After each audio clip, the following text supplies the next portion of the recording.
Bonjour à toutes et à tous.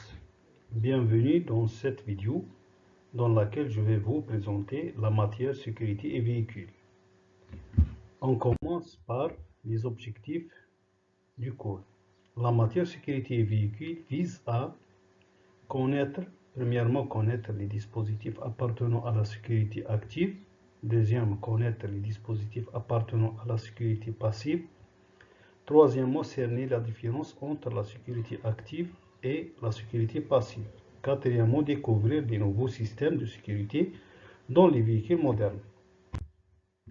Le programme de l'unité d'apprentissage. Chapitre 1, les systèmes de sécurité active. Chapitre 2, les systèmes de sécurité passive. Chapitre 3, les équipements de sécurité tertiaire. Chapitre 4, les nouveaux systèmes de sécurité obligatoires à partir de 2022. Introduction. Certains dispositifs de sécurité des véhicules sont devenus obligatoires, alors que d'autres se sont imposés d'eux-mêmes dont leur efficacité est reconnue. De la ceinture de sécurité en passant par les airbags ou encore les dispositifs d'assises pour enfants, les équipements de sécurité qui protègent les usagers sont multiples.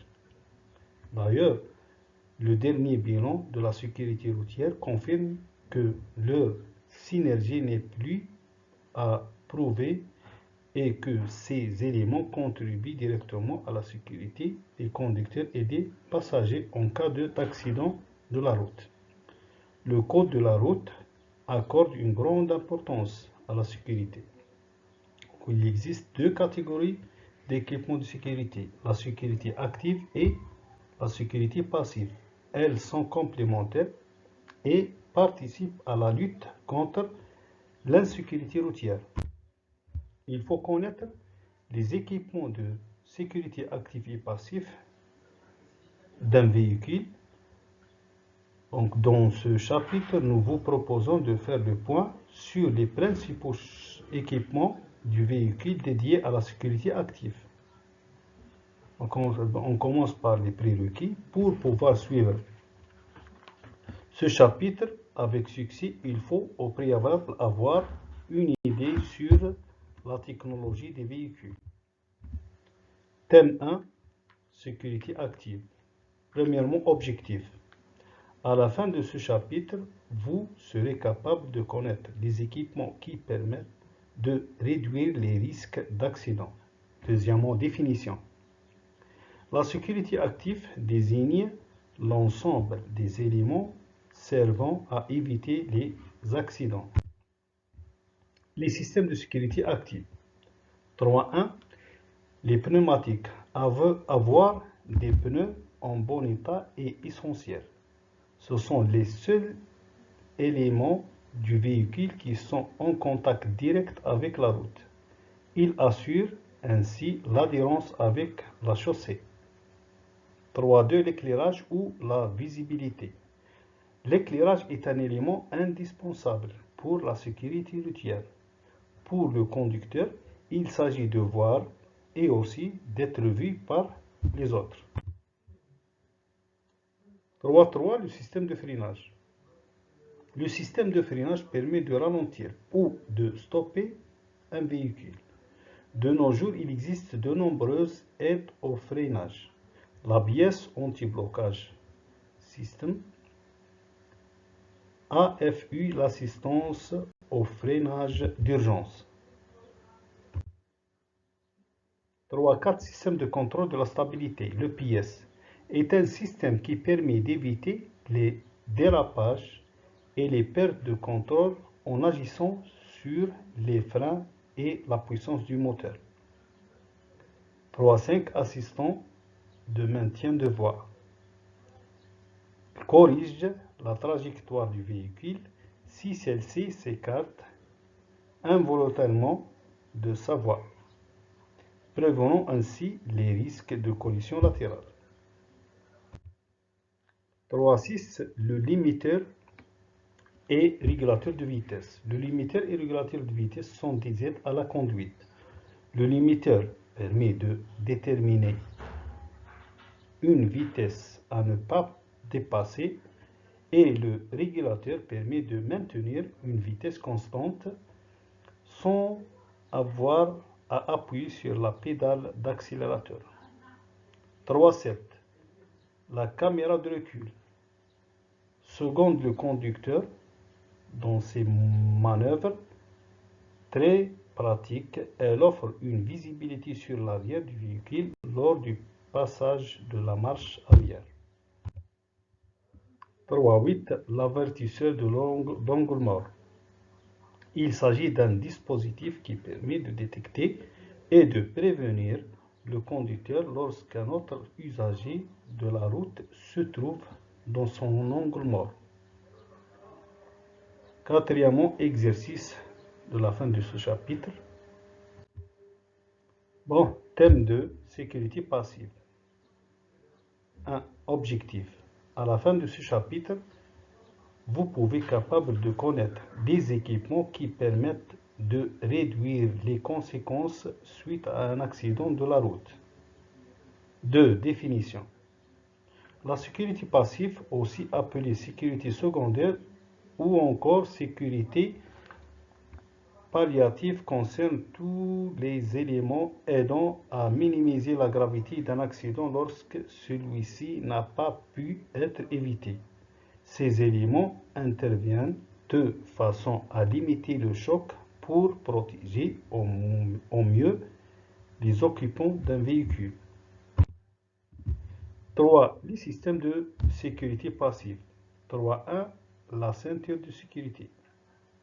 Le port de la ceinture de sécurité est obligatoire pour le conducteur et les passagers. En cas de choc, son rôle est de protéger, d'éviter d'injecter hors du véhicule ou encore de heurter l'habitacle. Lorsqu'un accident, le port de la ceinture permet de réduire de 50% la mortalité. Les airbags. L'airbag est un sac à air qui est gonflé en quelques fractions de seconde en cas de collision frontale. Les airbags sont des dispositifs de sécurité se déclenchent lorsqu'une collision se produit. Leur rôle est de protéger le conducteur et les passagers. Donc il existe différents types d'airbags qui peuvent équiper un véhicule. Airbags frontaux, latéraux, rideaux, latéraux arrière. 3.3. La structure du véhicule. La structure du véhicule a été conçue pour réduire l'impact des chocs sur les occupants du véhicule. Lors d'une collision, les pare-chocs, le châssis, la carrosserie ou encore le capot ont pour rôle d'absorber l'énergie de l'impact en prévenant ainsi l'habitacle. 3.4. Les appuis-têtes ajustables maintiennent la tête et la nuque alignées avec le reste du corps et préviennent les blessures cervicales lors d'un impact arrière. 3.5. Les sièges enfants et rehausseurs sont spécialement conçus pour les plus jeunes afin de garantir une protection optimale en cas d'accident, en adaptant la ceinture de sécurité à la morphologie de l'enfant. 3.6. Les zones de déformation programmées, situées à l'avant et à l'arrière du véhicule, sont conçues pour se déformer lors d'un choc et absorber ainsi une partie de l'énergie de l'impact. Bon, à la fin de ce chapitre, exercice 4, c'est l'exercice, et 5, le test de sortie. Conclusion. En conclusion, on peut constater qu'il existe encore des possibilités d'amélioration de la sécurité des véhicules, ainsi bien en ce qui concerne la sécurité primaire et la sécurité secondaire, c'est-à-dire actif et passif.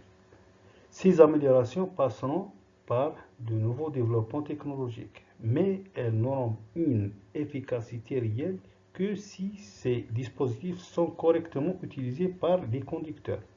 Pour résumer, on peut dire que la technologie contribuera à améliorer la sécurité, mais l'homme en est l'élément central. En sécurité secondaire, l'optimisation des caractéristiques des produits est limitée par le manque de connaissance du comportement de l'être humain au choc et par les variations inter-individus de ce comportement. Ces connaissances sont également nécessaires pour développer des méthodes d'évaluation de performance en matière de sécurité, méthodes qui sont dispensables dans le processus de conception de nouveaux dispositifs. C'est la fin de cette vidéo. Merci pour votre attention.